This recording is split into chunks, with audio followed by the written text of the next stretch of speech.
চমকিয়া যাওয়ার মতো একটা খবর এবং গায়ে লুম খাড়া হয়ে যাওয়ার মতো একটা খবর। আমরা জানি যে এনএসসি রিপোর্টের ভিত্তিতে বিসিবি গতদিন যে ক্রিকেট যে বোর্ড আছিল বুলবুলের নেতৃত্বে তা ব্যাঙ্গা নতুন করে তামিমের নেতৃত্বে অ্যাডপ্ট কমিটি গঠন করা হয়েছে 3 মাস মেয়াদি। এবং আমরা জানি যে তামিমের সাথে যে বুলবুলের যে মানে একটা বেজাল হওয়ার পরেও একটা নির্বাচন হয়েছে এবং তামিম শেষ পর্যন্ত নির্বাচন বয়কট করছিল। বয়কট করার পরে হে কিন্তু লবিং কইরা ঢাকা লিগ মাঠও গড়াইতে দিছে না। তার কত পাওয়ার বা কত ক্ষমতা যে ক্লাবগুলারে যে কোনোভাবে কনভিন্স কইরা বুলবুলরে চাপও রাখার লাগি। বুলবুলে তার সাধ্য মতো চেষ্টা করছে, অনেক সমালোচনা আছে, অনেক বালা কাজও আছে, এটা আমরা জানি যারা আমরা ক্রিকেটের খবর রাখি। কিন্তু প্রত্যাশিতভাবে বুলবুলে কাজ করতে পারছে না করারও অনেক কারণ হয়তো বা আছে, হয়তো বা না, অবশ্যই কারণ আছে। যেহেতু সহযোগিতা পাইছে না ক্লাবগুলোর পক্ষ থেকে, তখন টাকা লিগ শুরু করার কোনো সুযোগও পাইছে না। কিন্তু তার সীমাবদ্ধতা থেকে যতটুকু করা যায় আমার ধারণা, আমার বিশ্বাস সে চেষ্টা করছে। কিন্তু হয়তো বা আরো বাড়লা কাজ করতে পারতো যদি সহযোগিতা পাইতো। আনফর্চুনেটলি সহযোগিতা পাইছে না। তো যে এনএসসি আমরা ন্যাশনাল স্পোর্টস কাউন্সিল বা বাংলায় যারা হয় মানে ক্রীড়া সংস্থা বা ক্রীড়া পরিষদ, তো তারার অবজারভেশনে কিন্তু গত নির্বাচনটা হয়েছে এবং তারা এটার লিগেল হইয়া তারা সার্টিফিকেট দিছে এবং সাইন দিছে। এবং তারা আরো 6 মাস পরে তারার মনে হইল যে ও যারার আন্ডারে মানে ও নির্বাচন তদারকি করা হয়েছিল, বুলবুল যে নির্বাচিত হয়েছিল, ঠিক তারার এই দিয়া ওই আবার তদন্ত করার নিয়েছে। তদন্ত করে তারার মনে হইলো যে না, নির্বাচনটা তো ফেয়ার হইছে না। তো যারা নির্বাচন ফেয়ার হওয়ার সার্টিফিকেট দিল এরই আবার তদন্ত করলো, আবার এরই হইল কিতা যে নির্বাচন ফেয়ার হইছে না। এবং তামিমের হাত কতটুক লম্বা থাকলে বা কতটুক অবৈধ হস্তক্ষেপ থাকলে, আমরা জানি যে বর্তমান সরকারের অনেক আত্মীয় স্বজন কিতা মন্ত্রী, এমপির ছেলে এবং ওয়াইফরে আইনা একটা অ্যাডপ্ট কমিটি গঠন হয়েছে 4 থেকে 5 জন। তো আমরা জানি যে বাংলাদেশ ক্রিকেট বোর্ড সৃষ্টি থেকে বা শুরু থেকে কোনো সময়ও রাজনীতির প্রভাব মুক্ত ইয়া বোর্ড পরিচালিত হইছে না। কিন্তু এখনের মতো এত ওপেনলি মানে রাজনৈতিক হস্তক্ষেপ বা প্রভাব বিস্তার করা দেখা গেছে না। সবসময় আসিল হয়তো বা না, মানে আসিল তো অবশ্যই আসিল, কিন্তু এরকম যে বেসরমের মতো আইয়া জাপাইয়া ফইরা 900 কোটি টাকার লোভে আমার ধারণা হয়তো বা এখানে বাগবাটুরা, যেহেতু আমরা বোর্ডের বাইরে থেকে যদি এখান থেকে নেওয়া হয় তাহলে হয়তো বা দুর্নীতি হলো হইব বা নেওয়ার সুযোগটা খুবই কম। তো আমি যদি বোর্ডের ভিতরে ঢুকি যাই, ঢুকার পরে আমি একটা নির্বাচন দিব, 3 মাস পরে নির্বাচন দিয়ে আমি যারে আনমু, আমি না থাকলেও আমার পছন্দের মানুষই থাকবো, তখন এখান থেকে আমার বাগবাটুরা করতে সুবিধা হইব। তো নগ্ন হস্তক্ষেপ আমরা আসলে কোনো ক্রিকেট বোর্ডও আমরা দেখছি না। বাংলাদেশের ক্রিকেট বোর্ডও কোনো সময়, যতদিন ধরে ক্রিকেট দেখি ততদিন দেখছি না, এর আগেও আমি শুনছিও না।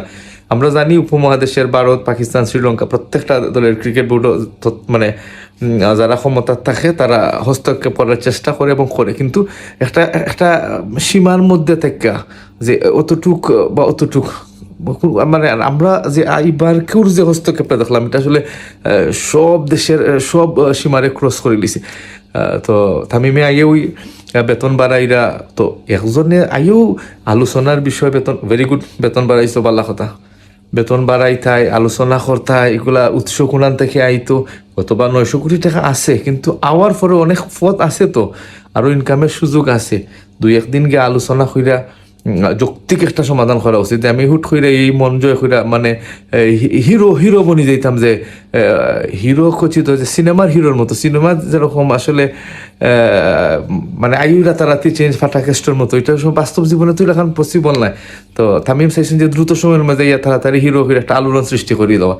তো আমরা তো আলোড়ন চাই না, আমরা চাই যে বাংলাদেশ ক্রিকেটের উন্নয়ন। গত 1.5 বছর ধরে 1.5 বছরে 4টা বোর্ড আমরা দেখছি, আমরা 3-4 জন সভাপতি দেখে লইছি। তো বাংলাদেশ ক্রিকেট বোর্ডের উপরে শকুনের নজর পড়ছে আইয়া, যে সে কেন আইতা। আমরা পাপনের লইয়া অনেক সমালোচনা করছি, হয়তো বা সমালোচনার অনেক কাজও আসিল, কিন্তু এখন পর্যন্ত আইয়া মনে হয় যে আমরা জানতাম না আগে ক্রিকেট বোর্ডে কত টাকা আয় ব্যয়, এটা আমরা পাপনের মাধ্যমে জানছি। আমরা 900 কোটি টাকার একটা হিসাব পাইছি। বাংলাদেশ মোটামুটি স্থিতিশীল একটা অবস্থায় ছিল, হয়তো আমরা প্রত্যাশিত অনুযায়ী হয়েছে না। আমরা আসলে প্রত্যাশা করতে হলে তো একটা আমরা ক্ষমতা থাকার লাগে, হয়তো আমরা ক্ষমতার থেকে বেশি প্রত্যাশা করে লিছি, হয়তো বা এখানে তার সীমাবদ্ধতা বা লিমিটেশন আসিল। কিন্তু এখন একটু হইলেও মনে হয় যে বা আরো কিছুদিন পরে আরো 1 বছর বা 2 বছর পর আমরা হয়তো বা আমরা কইতাম পারি যে পাপনই দরকার আছিল আমরা ক্রিকেট বোর্ডও। আর পাপনের সময়টি সোনালী যুগ আছিল বা সোনালী সময় আছিল। আমরা চাই যে একজন সভাপতি একটা মেয়াদে থাকবো, এরপরের জন্য এর থেকে বেটার পারফরমেন্স আমরা কাছ থেকে আমরা দেখাইবো ক্রিকেট বোর্ড এবং ক্রিকেটের উন্নয়ন কাজ করবো।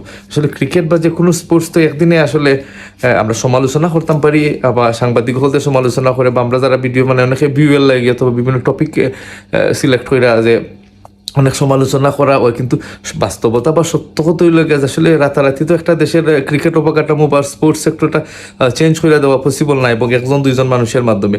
কিন্তু ওই যে তৃণমূল পর্যায়ে থেকে যদি আমরা ক্রিকেটের উন্নয়নের লাগে কাজ করি, দীর্ঘমেয়াদী পরিকল্পনা গ্রহণ করি, আমরা দেখলাম যে 2008 সাল থেকে IPL খেলায়, কিন্তু মানে IPL এর আগে কিন্তু ভারতে একবার ওয়ার্ল্ড কাপ চ্যাম্পিয়ন হয়ে গেছে 2007। এরপরে কিন্তু তারা 2007-8 থেকে তারা IPL শুরু হওয়ার পরে তারা কিন্তু 23 সাল পর্যন্ত অপেক্ষা করা লাগছে ICC ট্রফি জিততে। দীর্ঘমেয়াদী একটা ফল, এবং এখন কিন্তু তারা গতটাও জিতছে, সামনেও আরও জিতবো। একটা ফল পাইতে সময় লাগে। আমরা হুট করে একটা স্ট্রাকচারাল দিক বা একটা প্রসেস চেঞ্জ করতাম পারতাম নাই। কিন্তু এরকম অবৈধ হস্তক্ষেপ আমরা আসলে খুব কষ্ট দেয়। আমরা আসলে সব কথা কইতাম পারতাম না, লিমিটেশন আছে। কিন্তু বাংলাদেশ ক্রিকেট একটা আবেগের জায়গা, জাতি ধর্ম বর্ণ নির্বিশেষে আমরা প্রত্যেকেই একটা জায়গা আমরা আনে ক্রিকেটে।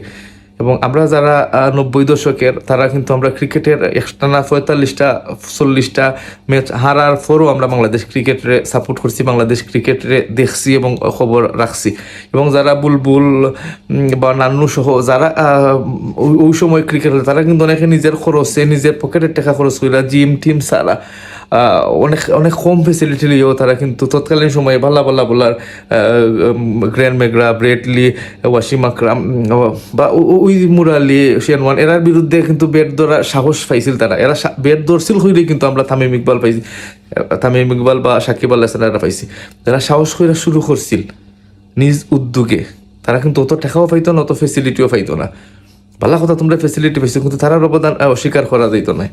আর মানে তারার মানে আমরা একজনে বালা ক্রিকেটার হয়েছে তার মানে যে বালা সংগঠক হইতে পারবো এরকম নাই।